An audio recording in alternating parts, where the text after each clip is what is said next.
Hi everyone, कैसे आप सब लोग। आई होप आप सब लोग एकदम बढ़िया होंगे। सो मेरा नाम है आशीष शर्मा और आज के इस वीडियो में हम समझने वाले हैं कि सीयूईटी पीजी में अगर आपको एडमिशन लेना है तो आपको क्या क्या हर्डल्स जो है पार करनी होगी, क्या क्या जो है स्टेप्स आपको फॉलो करने होंगे। बिकॉज सभी लोग जो है कंफ्यूज रहते हैं कि मैम एंटायर एडमिशन प्रोसेस आखिरकार है क्या, एग्ज़ाम हम कैसे देंगे और एग्ज़ाम देने के बाद क्या, उसके बाद हमें क्या करना होगा। वैसे तो वो बात बाद में भी हम डिस्कस करेंगे। मैं आपके साथ जो हमेशा बनी रहूँगी। जैसे जैसे जो एप्लीकेशंस फॉर्म आएंगे, जैसे जैसे आगे जो है आपको किस तरीके से फॉर्म भरने होंगे, किस तरीके एग्ज़ाम की तैयारी करनी होगी, एग्ज़ाम के बाद आपको क्या करना होगा, कैसे कैसे आपको बाकी एप्लीकेशन फॉर्म्स जो एग्ज़ाम के काउंसलिंग फॉर्म्स होते हैं वो कैसे भरने होंगे। तो सबके लिए मैं आपके साथ तो वैसे साथ ही रहूँगी, तो टेंशन नहीं लेना है। बट अभी भी आपको एक बार ओवर थ्रू पता होना चाहिए, क्योंकि उस टाइम पे आप सब लोग इतने बिजी हो जाते हो कि चीज़ें जो है मिस होने के चांसेस रहते हैं कि कोई नोटिफिकेशन आया और आप इतने एक्टिव नहीं हो सोशल मीडिया पे और आपने मिस कर दिया। तो अगर आप लोग एक्टिव नहीं हो तो इस चैनल को सब्सक्राइब कर लीजिए, बिकॉज यहाँ पर सारी जो भी इंपॉर्टेंट न्यूज़ है, लेटेस्ट अपडेट्स है सीयूईटी पीजी एग्जाम को लेकर, वो हम आपके लिए लेकर आते रहते हैं। तो रही बात इस वीडियो की, तो आपको इस वीडियो को एंड तक देखना है, जिससे आपको सीयूईटी पीजी का पूरा एडमिशन प्रोसेस जो है पता चल जाए कि प्री एग्जाम इवेंट्स क्या है, एग्जाम से पहले आपको क्या करना है, एग्जाम में टाइम में आपको क्या क्या करना है और एग्जाम के बाद भी क्या करना है। तो ये सारे इवेंट्स जो आपको क्लियर हो जाए। तो स्टार्ट करते हैं आज की वीडियो। सबसे पहली चीज़ तो आपको ये समझना है, सबसे पहले चीज़ आप ये समझेंगे कि एडमिशन प्रोसेस 3 पार्ट्स में डिवाइडेड है। प्री एग्जाम में आपको क्या क्या चीज़ें देखनी होती है। देखो, एप्लीकेशन फॉर्म आता है, ठीक है। एप्लीकेशन फॉर्म आने के बाद आप उस एप्लीकेशन फॉर्म को भरते हो, फीस देते हो, है ना। एप्लीकेशन फॉर्म भरने की अपनी फीस होती है। फिर आपको पता होना चाहिए कि आपका एग्जाम का सिलेबस क्या है, एग्जाम का पैटर्न क्या रहता है, एग्जाम सेंटर कहाँ कहाँ पर होता है, एडमिट कार्ड आते हैं। तो ये तो सारे एग्जाम से पहले की बातें। अब एग्जाम वाले दिन क्या होता है, आपको एग्जाम डे की गाइडलाइंस पता होनी चाहिए, एग्जाम डे का ड्रेस कोड पता होना चाहिए। तो ये सारी चीज़ें पता होनी चाहिए। और एग्जाम होने के बाद क्या होता है, आपके पहले प्रोविजनल आंसर की आती है, फिर फाइनल आंसर की आती है, फिर आपका जो है रिजल्ट आता है, फिर कट ऑफ आती है, फिर काउंसलिंग आती है, फिर फाइनली जाकर आपको सीट अलॉट होती है और आप अपने कॉलेज जाते हो और पोस्ट ग्रेजुएशन को कंप्लीट करते हो। तो इन सब चीज़ों को अब हम डिटेल में भी समझेंगे कि कैसे कैसे एप्लीकेशन फॉर्म आता है, प्रोविजनल आंसर की कैसे आती है, कब आती है फाइनल आंसर की, एप्लीकेशन फॉर्म में हम टेंटेटिव डेट क्या है। तो ये सारी चीज़ अभी भी हम जो भी हम डिस्कस करेंगे दे आर लाइक टेंटेटिव, की संभावना है कि 2025 के सीयूईटी पीजी एग्जाम के लिए इस टाइम पीरियड में आपको जो है एप्लीकेशन फॉर्म्स देखने को मिल सकते हैं, इस पीरियड टाइम में आपको जो अपने एडमिट कार्ड्स देखने को मिल सकते हैं, इस टाइम पीरियड में आपको जो है मे बी आपका रिजल्ट देखने को मिल सकता है। तो ये सारी चीज़ें हम टेंटेटिवली जो है डिस्कस करें, जिससे आपको एक आइडिया रहे दिमाग में। तो सबसे पहले बात आती है सीयूईटी एप्लीकेशन फॉर्म। सो सीयूईटी एप्लीकेशन फॉर्म जो है आप याद रखेंगे ऑनलाइन भरा जाता है ऑफिशियल वेबसाइट के थ्रू। रजिस्ट्रेशन प्रोसेस में आपको अपनी सारी पर्सनल डिटेल्स, आपकी एजुकेशनल डिटेल्स सब जो है भरनी पड़ती है। आप सबसे पहले जो है आप जो है ईमेल के थ्रू या एसएमएस के थ्रू जो है आपको जो है लॉगिन डिटेल्स आपको जो है सारी मिल जाती है। तो आप पहले जो है बेसिकली अपने लॉगिन डिटेल्स डालते हो, मतलब अपना नाम वगैरह, बेसिक अपना फ़ोन नंबर। तो वो जो है आपको बहुत ध्यान से डालना होता है, बिकॉज एक बार जो आपने ईमेल और फ़ोन नंबर डाल दिया वही जो आगे कम्युनिकेशन के लिए यूज़ किया जाता है। तो अपने जो भी आप अपने रजिस्ट्रेशन के लिए क्रेडेंशियल्स यूज़ कर रहे हो वो बहुत ध्यान से यूज़ करना और अपने ही यूज़ करना है, यानी किसी पड़ोसी का यूज़ कर लिया, क्योंकि फिर आधे बच्चे जो है घूमते रहते हैं कि कैसे चेंज करें। तो बहुत ध्यान से भरना होता है। फॉर्म फिल करने के बाद, है ना, लॉगिन आपका जो लॉगिन हो जाएगा, आपका क्रेडेंशियल्स बना लिया, अब आप लॉगिन करोगे तो आपको एक बहुत बड़ा फॉर्म आएगा। सो कैंडिडेट्स को क्या करना पड़ता है, फिर वो पूरा फॉर्म भरना होता है। आपकी पर्सनल इंफॉर्मेशन, आपकी एकेडमिक डिटेल्स, आपने ग्रेजुएशन कहाँ से करी है, 12th कहाँ से करी है, और कौन सी सिटी में आप एग्ज़ाम देना चाहोगे, कौन कौन से कोर्स में आप एग्ज़ाम देना चाहते हो, है ना। जैसे अगर आप MA हिस्ट्री करना चाहते हो तो आप HUQP 09 दोगे, अगर आप MBA करना चाहते हो तो COQP 12 दोगे, LLB करना चाहते हो COQP 11 दोगे। तो आपके कौन से कोर्स की प्रेफरेंसेस और आपका उसी हिसाब से डॉक्यूमेंट्स आपको अपलोड करने होंगे।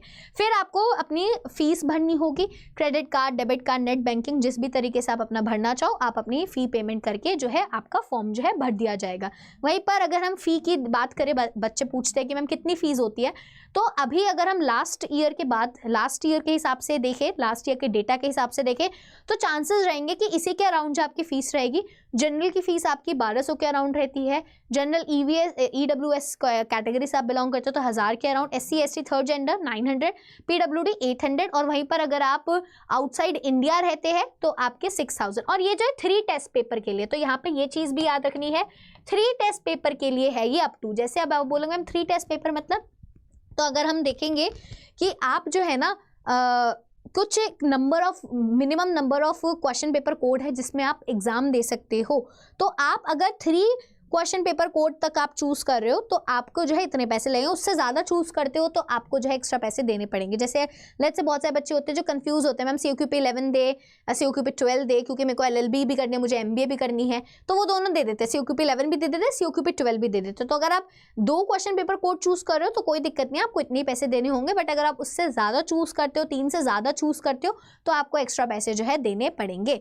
ठीक है, तो अभी के लिए आप इतना ही ध्यान रखो, क्योंकि अक्सर जब बच्चे 2 या 3 से ज़्यादा तो बहुत ही कम होते हैं कि चूज करें, क्योंकि इतना सारा पढ़ेगा कौन। तो अगर कोई let's say MA history prepare करे HEQP 09, बट उसका मन है मैं शायद MBA भी कर लूँ, जहाँ पर अच्छा कॉलेज मिल जाएगा उसमें मैं मास्टर्स कर लूँगा, तो HEQP 09 भी देंगे, COQP 12 भी देंगे, दोनों की प्रिपरेशन करेंगे। ठीक है, तो इस तरीके से भी बहुत सारे बच्चे होते हैं। वहीं पर अगर हम सिलेबस और पैटर्न की बात करें तो एग्जामिनेशन का मोड क्या रहता है, CBT ऑनलाइन मोड में आपके एग्जामिनेशन होंगे। इंग्लिश और हिंदी लैंग्वेज आपका जो है मीडियम रहेगा। एग्जाम का ड्यूरेशन आपके 105 मिनट्स रहेंगे, 1 hour 45 मिनट्स आपका ये ड्यूरेशन रहेगा। वहीं पर ये एग्जाम एक बार ही होता है साल में, अभी तक यही है, अभी तक बात यही चल रहा है कि एक बार ही होता है एग्जाम में, आगे जाके चेंज हो गए तो बात अलग है, बट अभी जो है 1 ईयर होता है। क्वेश्चंस जो है मल्टीपल चॉइस क्वेश्चंस आपसे पूछे जाते हैं, और क्वेश्चन जो है आपको CUET PG का जो सिलेबस है, जो आपको समर्थ CUET PG वेबसाइट से आप सिलेबस डाउनलोड कर सकते हो। लेट्स से अगर आप MA हिस्ट्री की तैयारी करो तो आपको HEQP 09 डाउनलोड करना पड़ेगा। अब आप कंफ्यूज हो कि मैम मैं कौन से क्वेश्चन पेपर कोड डाउनलोड करूं, अगर मेरे को लेट्स से माइक्रोबायोलॉजी में पेपर देना है, MSc करनी है माइक्रोबायोलॉजी में, या MSc करनी है जूलॉजी में, या फिर मुझे MCA करना है, तो इससे रिलेटेड भी वीडियो मैंने अपने हमारे इस चैनल पर डली हुई है, which question paper code to choose, इस नाम से। तो आप उस वाले वीडियो को भी जरूर देखिए, तो आपकी ये डाउट आपका क्लियर हो जाएगा, और उसी हिसाब से आप अपने जो है सिलेबस को डाउनलोड कर पाओगे। टोटल नंबर ऑफ क्वेश्चंस कितने आते हैं, 75 क्वेश्चंस आते हैं, और 300 टोटल मार्क्स होते हैं, क्योंकि हर एक क्वेश्चन जो है 4 मार्क्स का होता है, तो टोटल 300 मार्क्स होते हैं। नेगेटिव मार्किंग जरूर है, यहाँ पर है नेगेटिव मार्किंग, अगर आप सही दोगे तो +4 हो जाएगा, गलत आंसर दोगे तो -1 जो है हो जाएगा आपका इनकरेक्ट आंसर के लिए। वहीं पर टोटल सेक्शंस कितने क्वेश्चन पेपर में 1। अब ये भी बहुत बड़ा डाउट रहता है कि क्या मैम CUET PG के एग्जाम में अब 100 क्वेश्चंस आते हैं, क्योंकि पहले एक पैटर्न होता था 2000 आप देखोगे लास्ट टू लास्ट ईयर जो है ये पैटर्न चलता था कि 100 क्वेश्चंस आते थे, सेक्शन A और सेक्शन B होता था। सेक्शन A में आपका करंट अफेयर्स, रीजनिंग, ये सब चीज़ें पूछी जाती थी, बट अब सेक्शन A को जो है स्क्रैप्ड कर दिया गया है, सेक्शन A नहीं होता है, बस अब सेक्शन B रहता है। सिर्फ आपके 75 क्वेश्चन आते हैं, that are two from domain. अगर आप हिस्ट्री के लिए कर रहे हो प्रिपेयर, MA हिस्ट्री कर रहे हो, तो सिर्फ हिस्ट्री के क्वेश्चन पूछे जाएंगे, आपके वो जो 25 क्वेश्चन है वो अब नहीं पूछे जाएंगे। अभी तो यही होता था, हम अभी रिसेंटली 2024 में जो एग्जाम हुआ उसी हिसाब से जो है हम यहाँ पर आपको बता रहे हैं। ठीक है, अभी लेटेस्ट अपडेट्स तो नहीं आए, बट जब आएंगी तो उस हिसाब से तब भी वीडियो बनेगी। बट अभी हम लास्ट ईयर के डेटा के हिसाब से देखें तो मोस्ट प्रोबेबली चांसेस ये अभी भी यही रहेंगे कि आपके जो है 75 क्वेश्चन ही आएंगे। ठीक है, अब वो सेक्शन A जो है स्क्रैप्ड ऑफ हो गया है, तो आधे बच्चे इसलिए भी कंफ्यूज रहते हैं कि मैम हम करंट अफेयर्स भी आएगा हमारे एग्जाम में, तो अगर आप हिस्ट्री, ज्योग्राफी ये सब दे रहे हो तो इधर नहीं आएगा। हाँ, COQP 11 और COQP 12 ये जनरल पेपर है ना, तो इनमें जनरल पेपर आते हैं, इनमें आपकी रीजनिंग, क्वांट्स ये सब आती है, और COQP 11 में करंट अफेयर्स भी आता है, तो ये चीज़ आपको ध्यान रखनी है। ठीक है, इसमें कंफ्यूजन नहीं होनी है।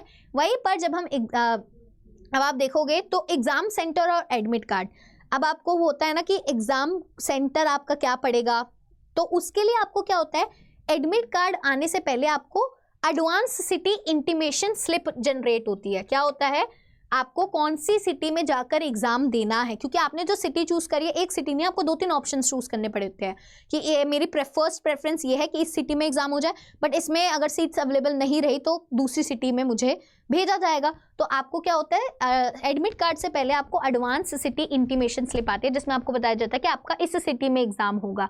फिर आपका जो है एडमिट कार्ड आता है, और एडमिट कार्ड आपका मार्च में, क्योंकि एग्जाम होता है तो मार्च में पहली वीक में आ जाता है, क्योंकि एग्जाम जो है 2nd 3rd वीक इन सब में चलते हैं, तो आपका 1st वीक में आपका एक्सपेक्टेड रहता है कि आपका जो है एडमिट कार्ड आ जाएगा। तो उसकी टेंशन नहीं लेनी, जब भी आएगा तो वो हम आपको बताएंगे। वहीं पर अगर हम एग्जाम डे गाइडलाइंस और ड्रेस कोड की बात करें तो वो उसी टाइम जो है डिस्कस किया जाता है कि आपको एग्जाम डे में आपका टाइम कितने बजे है। एग्जाम डे गाइडलाइंस में होता है कि आपको टाइम कितने बजे आपका एग्जाम होगा, आपका रिपोर्टिंग टाइम क्या रहेगा, आपको कितने बजे जो है वहाँ पर रिपोर्ट करना है, क्योंकि अक्सर बच्चे इसमें भी जो गलत कर देते हैं, रिपोर्ट आप पहले करो। गाइडलाइंस जो ड्रेस कोड होता है काफ़ी ज़्यादा स्ट्रिक्ट रहता है, ड्रेस कोड भी काफ़ी स्ट्रिक्ट रहता है कि आप ये नहीं पहन सकते, ये नहीं पहन सकते, तो उस टाइम पीरियड में जो ड्रेस कोड रहेगा हम आपको ज़रूर बताएंगे। अभी के लिए तो आपको इतनी इन सब चीज़ों की इतनी टेंशन नहीं लेनी, अभी तो बस आप अपने पैटर्न, सिलेबस, PYQs इनके ऊपर फोकस करो। ये सारी चीज़ें जब आगे जाकर आएंगी तो हम आपको जो है डिटेल में और जो है एक्सप्लेन करेंगे, ठीक है। वहीं पर अगर हम बात करें एग्जाम होने के बाद क्या होता है, देखो एग्जाम होने के बाद जो है आपकी क्या होता है कि आपको प्रोविजनल आंसर की मिलती है कि जो भी आपका क्वेश्चन पेपर आया था उसके क्या क्या आंसर्स है। Provisional like temporary. अब आपको अगर उसमें कोई डाउट आता है तो आप उसको चैलेंज भी कर सकते हो कि यार ये आंसर तो ये होना चाहिए, इन्होंने गलत दिया हुआ है, तो आप चैलेंज भी कर सकते हो। चैलेंज करने के लिए आपको थोड़े पैसे देकर चैलेंज करना होता है। वहीं पर आपकी स्टूडेंट रिस्पॉन्स शीट भी आ जाती है, मतलब कि आपने क्या किया है वहाँ पर एग्जाम में, आपके रिस्पॉन्स शीट भी आ जाती है, वो भी डाउनलोड कर लेते हो। तो आप अपनी रिस्पॉन्स शीट को जो आंसर की आती है उसके जो है मैच करते हो, तो आपको कहीं ना कहीं पता चल जाता है कि मेरे इतने कट ऑफ बैंड, मतलब मेरे इतने मार्क्स आ रहे हैं। तो आपको रिजल्ट तक का वो नहीं रहता, आपको कहीं ना कहीं आइडिया मिल जाता है कि मेरा कट ऑफ जो है ये रहेगा, क्योंकि आपकी रिस्पॉन्स शीट भी मिल गई और आपको आंसर की भी मिल गई, तो आप उससे मैच करके निकाल सकते हो। अब बस ये रहते हैं कि कितने बच्चों के कितने मार्क्स रहे, तो कट ऑफ उसके हिसाब से बनती है ना, तो इसलिए जो है कट ऑफ का थोड़ा वेट रहता है कि आगे कट ऑफ क्या जाएगी। तो वहीं पर टेंटेटिव रिजल्ट जो है कब तक अनाउंस हो जाता है, जो सेकंड वीक है अप्रैल का, तब तक आपका रिजल्ट आ जाना चाहिए टेंटेटिवली। अगर हम पिछले कुछ सालों का अगर डेटा उठाकर देखें तो आपका सेकंड वीक में जो है कहीं ना कहीं रिजल्ट आ जाता है। वहीं पर अगर आप देखोगे रिजल्ट को जो आप देख सकते हो ऑफिशियल वेबसाइट पे जाकर अपना लॉगिन क्रेडेंशियल्स डालकर, उनको भूलना नहीं है, जो भी आपके लॉगिन क्रेडेंशियल्स है आपको एंड तक याद रखने, क्योंकि उसी से आप जाकर अपना रिजल्ट देख पाओगे। और हमेशा याद रखना है जो आपका जो CUET PG का जो रिजल्ट है एक ही साल के लिए वैलिड है, उसी एकेडमिक ईयर के लिए वैलिड है। 2025 में अगर आप एडमिशन ले लोगे तो ले लोगे, ये नहीं कि अगले साल 2026 में जाकर आप बोल रहे हैं मुझे एडमिशन दे दो इस स्कोर के बेसिस पे, नहीं, आपको दोबारा से CUET PG एग्जाम देना पड़ेगा अगर आप इस साल में मिस कर देते हो। तो आपका जो ये वाला स्कोर है वो इसी साल में वैलिड रहेगा, वैलिडिटी इसी साल की रहेगी, ठीक है। तो वो चीज़ आप ध्यान रखेंगे। वहीं पर कट ऑफ क्या होती है, कट ऑफ मतलब कि हर एक जो अपनी अपनी यूनिवर्सिटीज़ है ना, अपनी अपनी यूनिवर्सिटीज कट ऑफ रिलीज करते हैं, जैसे DU, BHU, JNU, ये अपनी सीट्स के अकॉर्डिंगली कट ऑफ रिलीज करेंगे कि हाँ हम चाहते हैं अगर आपको हमारे यहाँ एडमिशन लेना है तो 300 में से आपके अगर 275 मार्क्स है तो ये कट ऑफ है लेट्स से DU की, तो इसमें आपको एडमिशन मिल जाएगा। अगर आपके 275 है तो आपको एडमिशन मिल जाएगा। तो उन्होंने कट ऑफ निकाली अपनी सीट्स के हिसाब से और बच्चों के डेट, उन बच्चों का सारा स्कोर, क्योंकि आपको क्या होगा ना हर एक यूनिवर्सिटी वाइज भी आपको जो है काउंसलिंग में बैठना पड़ेगा, ठीक है। पोस्ट एग्जाम क्या होता है कि आपका आ तो गया, अब ये नहीं कि घर बैठे बैठे आपका एडमिशन मिल जाएगा, अरे खुद ही मिल जाएगा, नहीं, आप जिस यूनिवर्सिटी के लिए इंटरेस्टेड हो आपको उनके काउंसलिंग में पार्टिसिपेट करना पड़ता है, उनकी काउंसलिंग में पार्टिसिपेट करना पड़ता है, तब जाकर आपको सीट अलॉटमेंट मिलते हैं। लेट्स आप DU में इंटरेस्टेड हो, BHU में, JNU में, उनके अपने खुद की काउंसलिंग डेट्स आती है, उनकी काउंसलिंग में पार्टिसिपेट करते हो। तो अभी इसमें इतना कंफ्यूज मत हो, क्योंकि आई नो ये बहुत थोड़ा सा कंफ्यूजिंग वाला रहता है, तो उसके लिए मैं हूँ आपके साथ। जब ये सारी चीज़ें होंगी तो आपको काउंसलिंग में हम पूरी मदद करेंगे कि किस तरीके से आपको जो है काउंसलिंग में बैठना है, ठीक है। तो टेंशन नहीं लेना है। तो हर एक अपनी जो यूनिवर्सिटी है वो अपनी कट ऑफ निकालती है हर एक सब्जेक्ट के लिए कि MA हिस्ट्री की कितनी गई, MA जोग्राफी की कितनी गई, MSc की कितनी गई, MCOM की कितनी गई, तो सबकी जो है यूनिवर्सिटी अलग अलग यूनिवर्सिटी जो अपनी कट ऑफ निकालती है, ठीक है। तो वहीं पर अब काउंसलिंग प्रोसेस होता है, सारी जो पार्टिसिपेटिंग यूनिवर्सिटीज अपना अपना काउंसलिंग प्रोसेस स्टार्ट करती है, ठीक है। और मोस्टली काउंसलिंग प्रोसेस अब ऑनलाइन ही होता है, वो वाला टाइम गया कि ऑफलाइन जा जाके आप धक्के खा रहे हो, ऑनलाइन होता है। हर एक पार्टिसिपेटिंग यूनिवर्सिटीज जो है अपने खुद की सेपरेट काउंसलिंग निकालती है। तो आपको ये काउंसलिंग कब आती है, कैसे आती है, तो वो आपको टेंशन नहीं लेनी है। जब जो काउंसलिंग रिलीज की जाएगी हम आपको जो है नोटिफिकेशन देंगे, आपके लिए जो है वीडियो बनाएंगे और आपको पता चल जाएगी अच्छा DU की काउंसलिंग जो स्टार्ट हो गई, BHU की काउंसलिंग स्टार्ट हो गई, तो आपको काउंसलिंग में पार्टिसिपेट करना है। उसके अकॉर्डिंगली जो है फिर आपकी कट ऑफ उनकी कट ऑफ मतलब आपके मार्क्स उनकी कट ऑफ से मैच होंगे तो आपको जो है सीट अलॉट मिल जाएगी और आपका एडमिशन हो जाएगा बल्ले बल्ले। फिर आपकी स्टार्ट हो जाएगी मास्टर्स और आप अच्छी तरीके से मास्टर्स करोगे। तो देखो ये था पूरा प्रोसेस, आई होप आपको अच्छे से समझ आ गया। अब आप सभी को बताना चाहूँगी कि अगर आप CUET PG में किसी भी एग्जाम की तैयारी कर रहे हैं तो हमारे अड्डा 24/7 की वेबसाइट पे बहुत सारे कोर्सेज अवेलेबल हैं। अगर आपने अभी तक चेकआउट नहीं किया, अगर आप अभी न्यू हो बिल्कुल और आपको नहीं पता है और आप बिल्कुल क्लूलेस हो कि कहाँ से तैयारी स्टार्ट करें, तो आप अड्डा 24/7 की वेबसाइट पर जाकर बैचेस को देख सकते हो और उनको परचेज करके तैयारी स्टार्ट कर सकते हो। तो अगर आप चाहते हो कि मैं आपको एक बार दिखा भी दूँ कि कौन कौन से बैचेस हैं, कि आपको नहीं पता मैम कहाँ से देखे बैचेस कैसे देखे, तो आप अड्डा 24/7 की वेबसाइट पर ऐसे जाएंगे या ऐप भी डाउनलोड कर सकते हैं प्ले स्टोर से। सो आप ऑल कोर्सेज पे जाएंगे तो आपको UG and PG entrance exam दिखेगा। CUET PG पर आप जाएंगे, CUET PG पर आप यहाँ पर जाएंगे तो आपको ये सारे बैचेस जो है दिखाई दे रहे हैं, ठीक है। अगर आपको MA इंग्लिश करनी है so this is vistas batch LAQP 01। अगर आपको MA पॉल साइंस करनी है या MA पबेड करनी है पब्लिक एडमिनिस्ट्रेशन तो HEQP 18 है ये। वहीं पर अगर आपको MCA करना है IT सेक्टर में आगे जाना है तो SEOQP 09 आपको देना होगा। ठीक है, कल की बैच है, ये मेरा बैच है, मैं हिस्ट्री और करंट अफेयर्स पढ़ाती हूँ, आप सभी को पता है। तो कल की बैच या अभिमन्यु बैच है हिस्ट्री, अगर आपको प्रिपेयर करना है MA हिस्ट्री करनी है।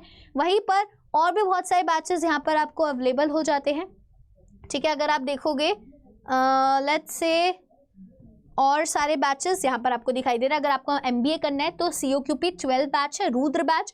अगर आपको LLB करना है तो COQP 11 द्रोणाचार्य बैच। अगर आपको MA इन हिंदी करना है तो संघर्ष बैच है। इकोनॉमिक्स करना है तो एस्पिरेशन बैच है। अब आपको इनको खरीदना कैसे है, सबसे कम प्राइस में। सो लेट्स से हम द्रोणाचार्य बैच ओपन करते हैं, कोई सा भी बैच ओपन कर लेना, सब पे बात एक ही है। तो आप बाय नाउ पर जाओगे, बाय नाउ पर अभी आपको यहाँ पर हिंदी का कूपन कोड दिख रहा है, इस पर सिर्फ 32% मिल रहा है। बट अगर आप यहाँ पर मेरा कूपन कोड आप अगर यूज़ करते हो तो मेरा कूपन कोड क्या है, मेरा कूपन कोड है आशी, मेरा नाम है आशी 20। अगर आप यहाँ पे लगाते हो तो 20 का मतलब 20% नहीं है, इट्स जस्ट दिखा रखा है।